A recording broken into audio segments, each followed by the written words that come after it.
Ce secteur devrait se stabiliser au-dessus de son ancien support, puis il sera en mesure de grimper plus haut. S'il ne parvient pas à casser ce niveau à la hausse, le rebond se fera attendre plus longtemps.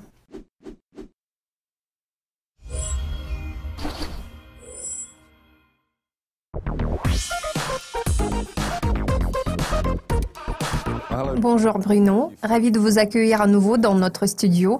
Les marchés financiers ont connu quelques semaines absolument folles.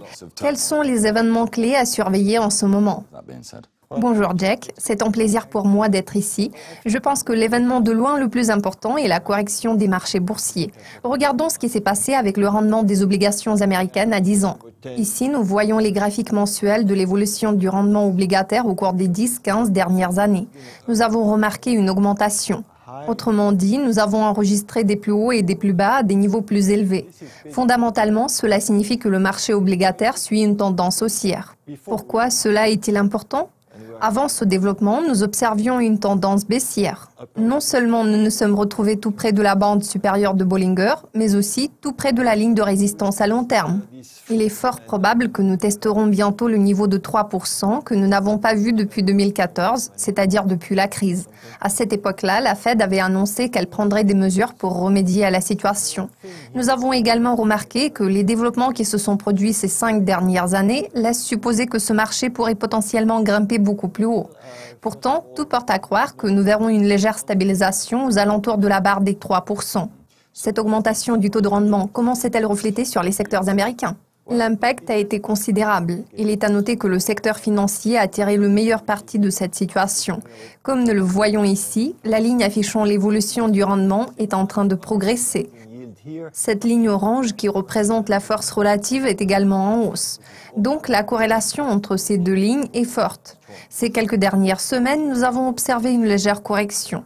Cependant, nous restons toujours au-dessus de la ligne de tendance haussière à long terme. Nous avons donc enregistré une correction, mais la tendance haussière reste toujours intacte et elle devrait se poursuivre.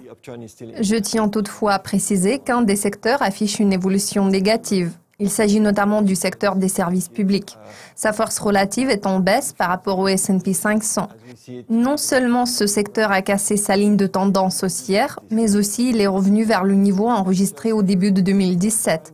L'évolution de ce secteur diverge de celle des autres. Le S&P 500 pourra-t-il rebondir pour atteindre son plus haut précédent ? Eh bien, Jack, je pense que c'est une très bonne question. Maintenant, il reste ouverte. En regardant le graphique hebdomadaire, nous voyons qu'après avoir traversé une phase de correction, il a atteint la moyenne mobile à 40 semaines, soit à 200 jours. Nous avons enregistré un rebond. L'indice poursuit toujours sa progression. Pour voir si ce rebond pourrait durer longtemps, nous devrions analyser le graphique journalier. Le graphique journalier nous montre un joli rebond. Un nouveau sommet a été atteint la semaine passée. L'indice s'approche du niveau de résistance qu'il a atteint pendant la première semaine de correction. Maintenant, il existe deux possibilités. Soit il pourra grimper vers 2775, soit il va tout simplement reculer, ce qui pourrait être jugé normal à plus long terme, avant qu'il ne reprenne sa tendance haussière. Alors, quel sera le facteur clé pour nous? Le secteur financier est récemment remonté parallèlement à une baisse du secteur des services publics. Le secteur technologique est susceptible de poursuivre sa progression pour passer au-dessus de cette ligne de tendance en pointillé qui correspond à l'ancien support. Cette ligne a récemment été cassée. Ce secteur devrait se stabiliser au-dessus de ce niveau. Puis il sera en mesure de grimper plus haut. S'il ne parvient pas à casser ce niveau à la hausse, le rebond se fera attendre plus longtemps. Qu'en est-il des marchés européens et japonais?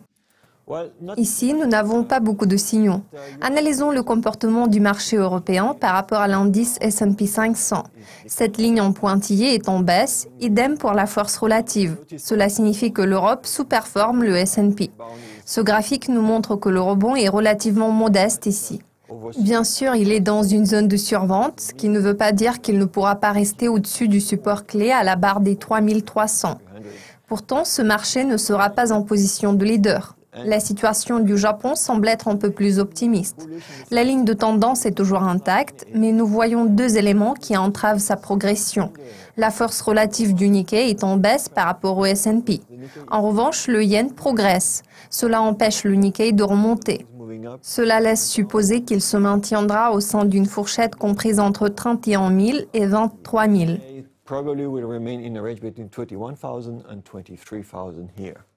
Passons aux marchés émergents. Leurs perspectives sont-elles haussières? Les perspectives des marchés émergents sont relativement haussières malgré cette correction. En regardant les graphiques couvrant les 10-15 dernières années, nous voyons qu'après avoir testé le niveau de 4 880, nous avons atteint un nouveau sommet en janvier. Puis, nous avons enregistré un repli. Nous avons vu un rebond au-dessus de la ligne de tendance ascendante. Cette ligne noire, qui représente la force relative des marchés émergents par rapport au S&P, est un élément clé à surveiller. Les marchés émergents sont généralement plus volatiles car ils comportent plus de risques. À l'heure actuelle, ils surperforment le S&P 500, ce qui signifie qu'ils suivent une tendance haussière. Si nous regardons le marché indien, nous verrons une tendance haussière encore plus prononcée. Ce marché est parvenu à grimper vers un niveau beaucoup plus élevé, passant au-dessus des sommets précédents autour de la barre de 25.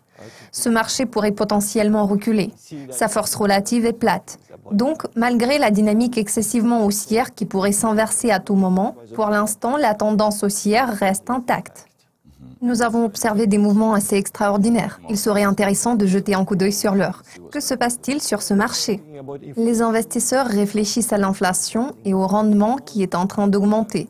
Je voudrais attirer votre attention sur le fait que le prix de l'or libellé en euros a été plat ces 4 ou 5 dernières semaines. En revanche, le prix de l'or libellé en dollars a affiché une évolution tout à fait positive au cours des 5 dernières années. Si le cours de l'or parvient à casser à la hausse le niveau de 1390, il pourra potentiellement remonter vers la barre des 1600 $, voire un peu plus haut. À l'heure actuelle, les perspectives s'annoncent optimistes et la dynamique devient haussière. Il serait donc raisonnable d'avoir de l'or dans votre portefeuille d'actifs. Fantastique. Bruno, merci beaucoup de votre participation. Je vous en prie. Merci de votre attention. Bruno reviendra dans notre studio dans 2 semaines, alors restez avec nous.